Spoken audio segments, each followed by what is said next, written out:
Good day and welcome back to another DB Legends video. In this video we're going to be taking a look at basically we're going to be taking a look at the two Ultra banners that have come out in the Legends Festival. That is the Ultra Red Perfect Cell and the Yellow Ultra Instinct Goku. Now, Yellow Ultra Instinct Goku and Perfect Cell suffer the exact same issues that they do normally. So Ultra banners are very mediocre. They are not insane.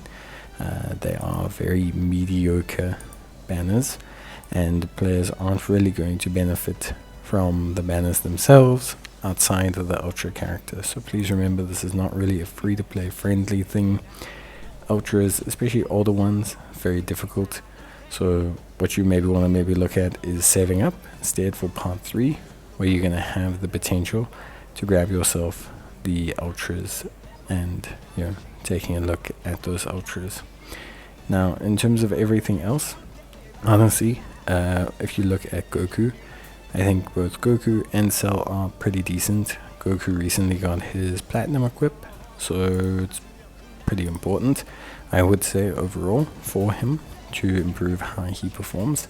The way he performs with the Plat comparative to how he performs without it is very, very, very different. So making sure that you have that Plat,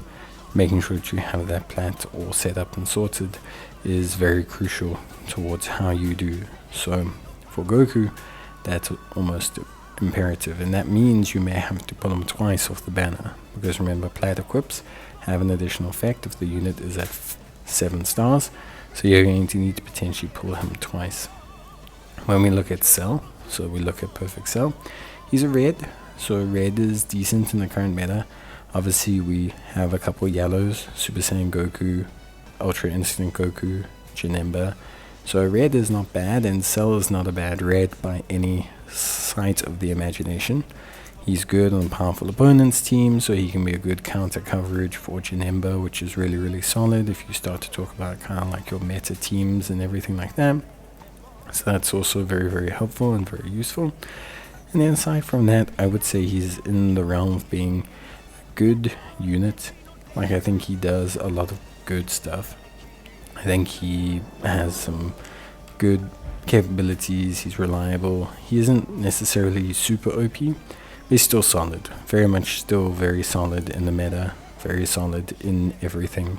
So I think, yeah, overall for me, he's definitely there as a unit. And I think, yeah, ultimately looks really quite good overall, which I think is something that is good for an Ultra. I think he's in a good space. So he's not OP, but he's still very solid. But I wouldn't summon for either of these. Remember, you have part 3 Ultras, you have part 2 that's coming around very soon. So yeah, bye.